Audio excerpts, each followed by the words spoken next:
Your mother taught you to take your first breath, but the Belgian Malinois taught you to use it with purpose. One gave you existence, the other gave that existence meaning.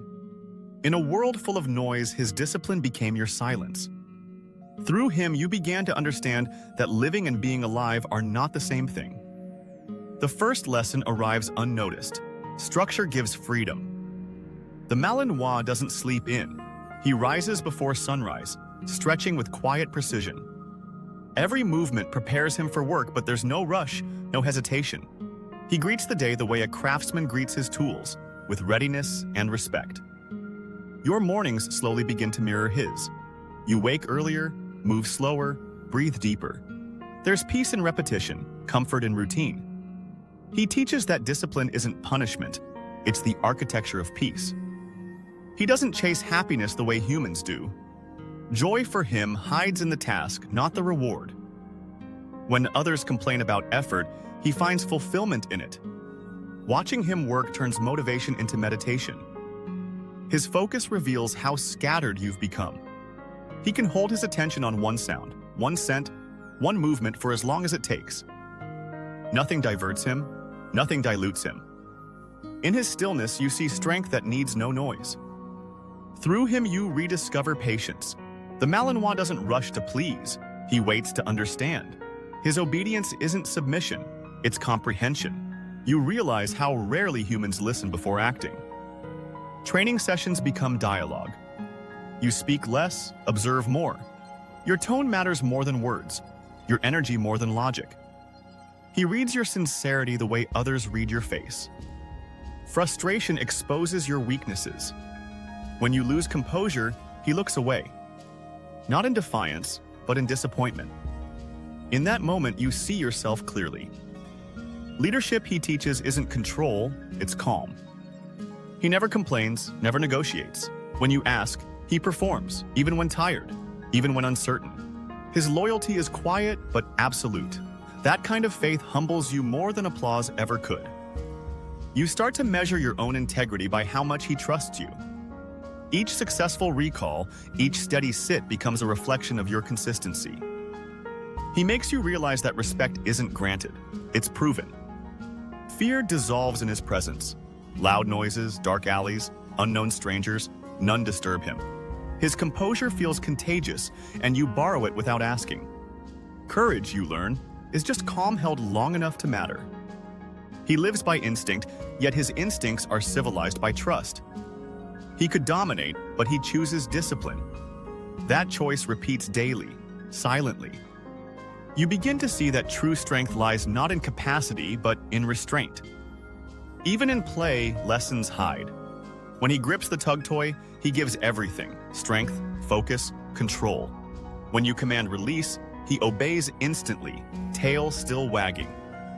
You realize that joy and obedience can coexist. Passion doesn't have to mean chaos.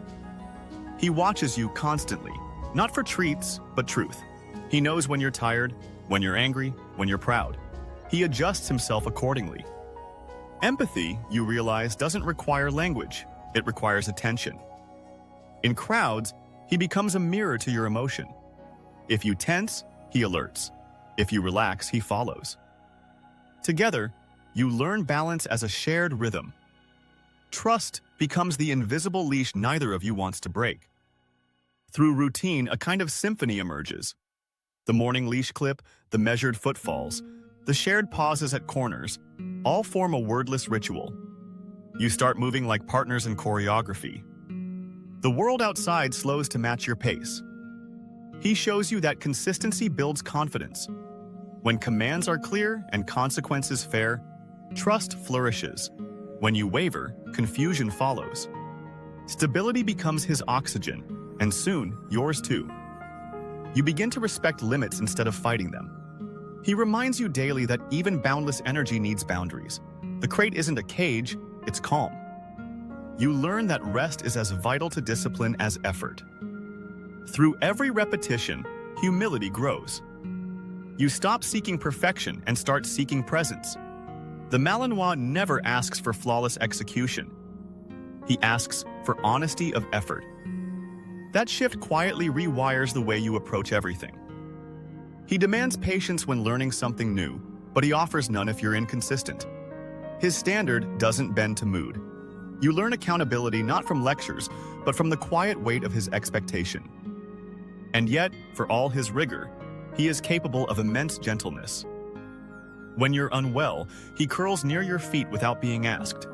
His gaze softens, ears down, as if guarding your silence. Care replaces command, and you realize that leadership includes surrender. The seasons pass, and your habits reshape around him. You walk more, worry less. The phone stays in your pocket longer. Time stretches in the rhythm of breathing and motion. Life becomes tactile again, grounded, simple, vivid. When he runs, he doesn't run away from anything. He runs toward everything. Fields, forests, open spaces, they're not escapes, they're celebrations. Watching him move freely teaches that freedom isn't absence of rule, it's mastery of self. The world through his eyes is sharper, purer. Every smell tells a story. Every breeze carries meaning. You begin noticing details you once ignored. The angle of sunlight, the sound of insects, the pulse of weather before rain. Awareness becomes gratitude. He's not sentimental, but he's deeply emotional in ways most miss. His affection hides in proximity, his devotion in silence. He doesn't demand attention. He offers presence. In him, you learn the difference between affection and attachment. He never seeks validation. Praise pleases him, but performance fulfills him. Purpose itself becomes his joy. You start asking yourself what purpose fuels you in return. Age creeps in softly. The once smooth gait stiffens, but the eyes remain resolute. Gray edges his muzzle, yet his alertness doesn't fade. He teaches that growing old isn't losing strength, it's gaining grace. You adapt the routines, shorter walks, softer beds, slower mornings. The patience he once learned from you, you now practice for him. Service reverses, compassion matures.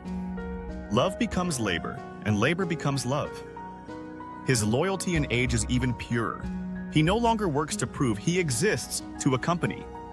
Even when movement hurts, he insists on being near. Presence becomes legacy. When he finally rests longer than usual, silence expands in the house. The leash hangs untouched, yet it feels heavy. Grief enters quietly. Respectful of the bond, it interrupts. You realize that love this deep doesn't end. It changes form. You keep the routines because stopping would feel like betrayal. Morning walks become solitary meditations. You still glance back sometimes, expecting footsteps that aren't there. But memory fills the absence with understanding. Every habit he shaped remains. Your discipline, your patience, your calm. You find his lessons in small decisions, his presence in quiet moments. He turned your life into practice, your practice into peace. The teacher lives on in behavior, not memory. Years later, when others admire your composure or purpose, you think of him. They call it strength, but you know it's inheritance. The Malinois didn't just guard your home, he rewired your humanity. You realize he taught virtues no classroom ever could. Respect without reward, patience without expectation, love without condition. His wisdom outlasts his breath. The best parts of you carry his reflection. When people ask what he meant to you, words fail. How do you explain a creature who replaced impulse with intention? You smile softly, knowing truth rarely needs language. Your mother gave you life, but the Belgian Malinois taught you how to live.